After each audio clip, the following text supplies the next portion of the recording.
All right. Hey, I'm Tyron Quiller. I have my badge. I don't, my license or nothing to prove it, but uh,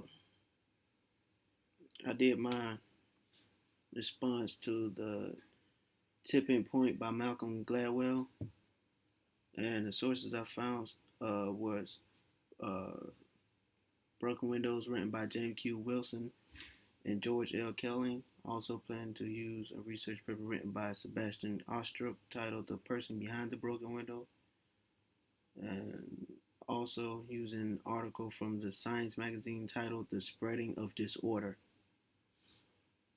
Uh, for my first source,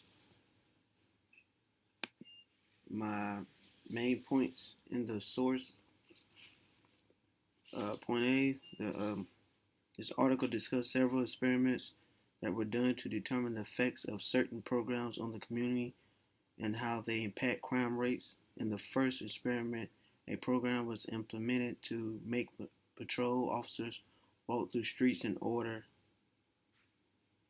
to attempt to reduce crime rates. After evaluation of the experiment, crime rates were not reduced, but people that lived in areas with walking patrol officers felt safer and took safer initiatives in the community.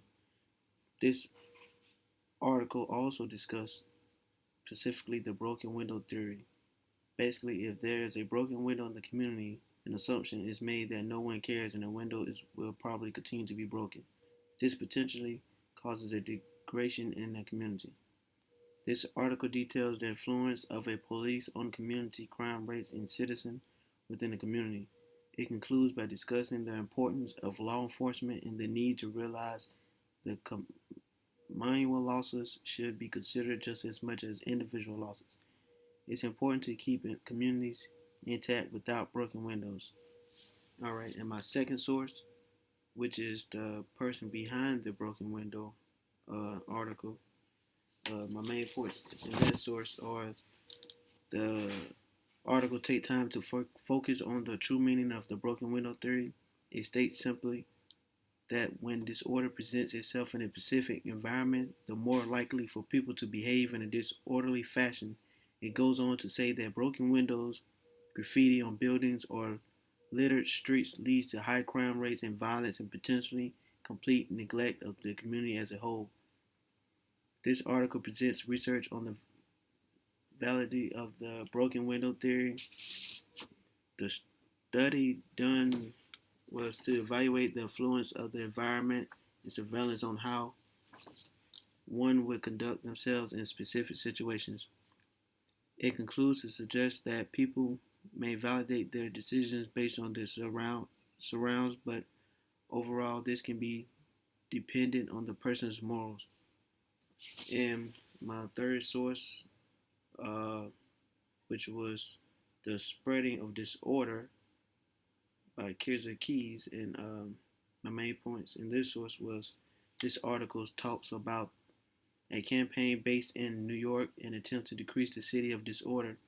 Graffiti was removed and the city was cleaned up overall to help, based on the broken windows theory, reduce crime and provide awareness to citizens within the community.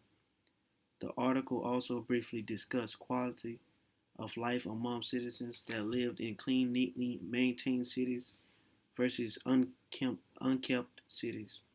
Individuals living in cities that are well maintained can be assumed to be productive citizens in many cases.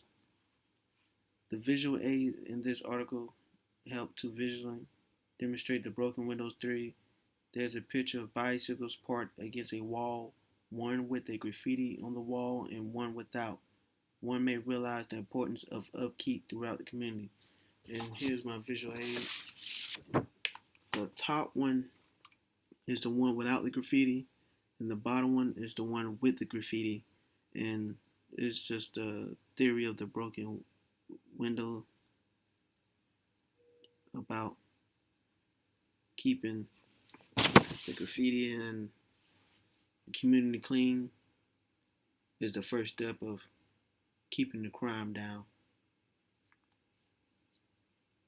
And that's the conclusion of my presentation. Thank you.